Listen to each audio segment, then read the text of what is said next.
Okay, I'm looking at problem number 37, and I want to know which one of these equations could represent this. Well, the first thing is I see that it's on the x-axis, so immediately I cross out signs.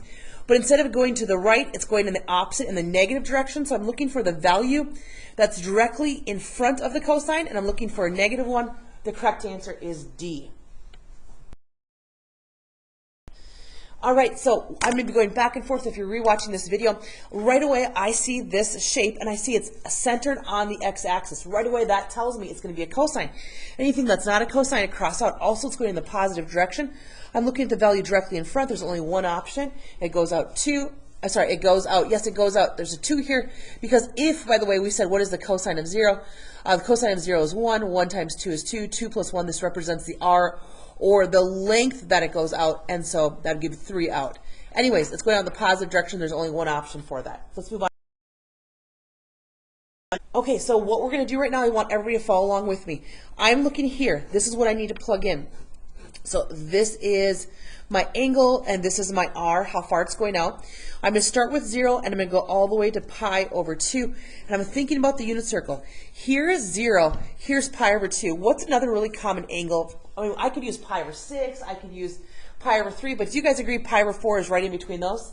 So that's why I chose it. I mean, honestly, somebody else could choose pi over 3. They're going to get the same thing I'm going to get. Or they're going to choose pi over 6. They're going to get the same thing.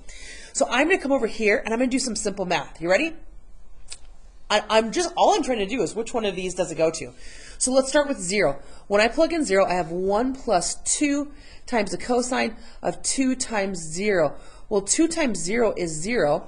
By the way, what is the cosine of 0? The cosine of 0 is 1. The cosine of 0 is 1. So 2 times 1 is 2. 2 plus 1 is 3. Okay, so what does that mean? We have to go back to this whole idea of graphing polar coordinates. This means I just plugged in 0. So at 0, I'm going to go 3 out. So I'm at A. I'm at A. Does everybody see that? I'm at A. And it says, hey, you're going to start at A. Okay, good, because I started at A. And they're wondering, what do we do after we go here? Okay, so we're going to go from A to B, and then what do we do after B? So I'm going to try pi over 4. So I'm going to do the exact same thing off to the side. I have 1 plus 2 times the cosine. Okay, there's a 2 there, and now I'm going to substitute in pi over 4, and then I'm going to reduce that. 2 over 4 reduces to 1 pi over 2. All right, hold on here. I don't want you to get confused there. So where is pi over 2? Pi over 2 is right up here, and I know this has the coordinates of 0, 1. So what is the cosine at 1 pi over 2? The cosine at 1 pi over 2 is 0. So this evaluates to 0. 0 times 2 is 0, and 0 plus 1 is 1. What does this mean? It means that we're going to go on this line. If I can grab a highlighter quickly, and I want to identify that line. Here is pi over 4. Now, if it's a positive one, it goes out to what we think of as the northeast, and if it would be a negative one, we go down to the southwest. It's a positive one. So watch this. Right there it is. Does everybody see that? I went from A. No, I'm coming on. Guess where I'm going to go next? It already tells me. Guess where I'm going to go next? B, right? I'm probably going to go towards that B, but let's see. Now, I'm going to go, okay, pi over 2. So let's do the exact same thing. I'm going to drop down here and write this down. 1 plus 2 cosine of 2 times, okay, pi over 2. Guess what happens to the 2's? You guys think eliminate. Really, they're going to simplify to 1. Now, what is the cosine over here? Bless you. The cosine over here at pi, the cosine of pi is negative 1. So this evaluates to negative 1. 2 times negative 1 is negative 2. 1 minus 2 is negative 1. What does that mean? Okay, watch this. Here is where pi over 2 is. If I have an r value that's positive, it goes towards that. If it's negative, it goes away. It's negative, so which way does it go? It goes away. So we went from A to B to E. So it says we're going from A to B. Guess what we go from next? We go from B to E. Correct answer is C. I'm going to do the exact same thing right now for 140. So I'm going to make my little table, but here's what I see right now. I know here is pi over 2, and I know right here is 2 pi over 3. By the way, 2 pi over 3, we know that's equivalent to 4 pi over 6. So there's nothing like in between there that are common angles. And you're like, what does she mean common angles? Like pi over 6, pi over 4, pi over 3. There's nothing in between. So here's my angle, and here's my r. And I'm going to put down pi over 2 first, and I'm going to plug it in here. So I have 3 sine of 3 times, and then I'm going to write down pi over 2. And whatever I get is going to be that r value. So where is, here's my unit circle, where is 3 pi over 2? 3 pi over 2 is down here. I know it has the ordered pair of 0, negative 1. Let's evaluate. What is the sign of 3 pi over 2? It is negative 1. 3 times negative 1 is negative 3. So what does that mean? When we graph its polar coordinates, this is the line for pi over 2. If it's a positive r, I go towards pi over 2. If it's a negative r, I go away from it. It's negative, I go away. What's the very first number we see? First letter. We see which letter? It's letter C. Look at the options. Which one starts with a C? Only one option. We're done. We don't have to go ahead and do the next one. So what this says is we have to choose an option for A and B. Now let's look at this, because here's the cool thing about the AP test. Normally you can cancel out 2 right away if you really pay attention to the directions. Okay, ready? So A has to be, it could be equal to 0, but it cannot be equal to 2 pi. Does everybody see this notation? And then it tells us that, okay, A and B has to be in between there, with A being less than B. Okay, now look here. Do you see how it says B is 2 pi? B cannot be 2 pi. Why can B not be 2 pi? Because B has to be less than 2 pi. Cross out right now C and D. Even if you have to take a guess on this, you got a 50% chance of getting it right. So let's do this right now. I'm going to test for the purpose of time. I'm going to test to show you how this works. We want to find out which one of these would have A at one point and would have B at the other point, just like the endpoints. We want to know which one lands here and which one lands here.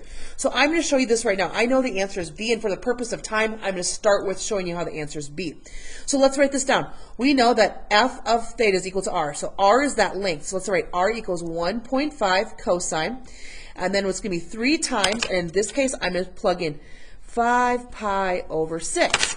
And then I'm going to reduce it. Okay. So that'd be 15 over 6, or a lot of us are just going to like to reduce this to 1 over 2. So 5 pi over 2. And I need to evaluate what is the cosine of 5 pi over 2.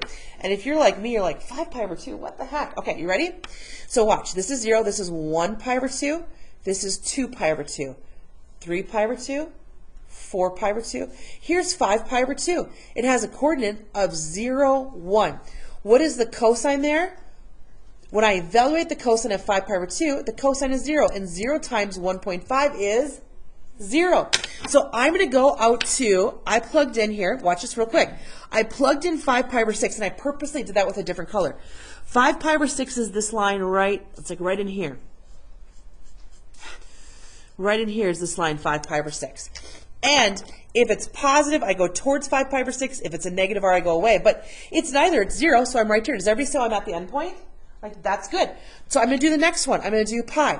So I'm going through this quickly. I have r equals 1.5 cosine of 3 times pi. Okay, where is 3 pi? So I'm going to come up here and count.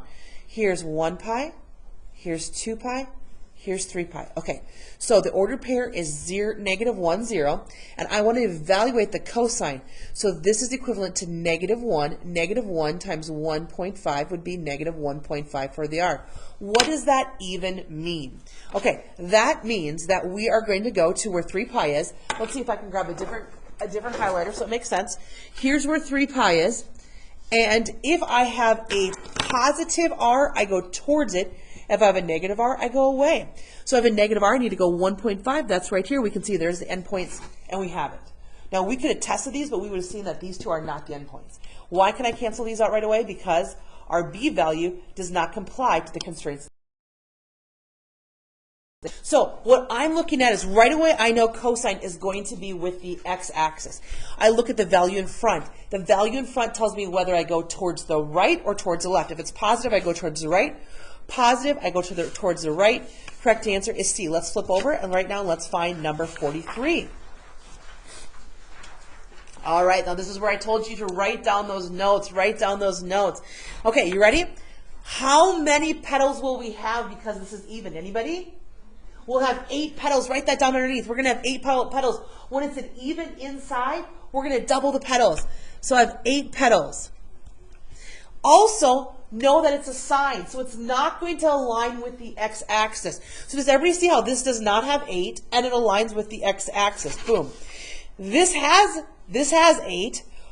This does not have 8. I crossed out, so I have 2 options. Now, how do I know which one it is? Sine does not align with or lie on the x-axis. Do you see how one of these lies on the x-axis, the other does not?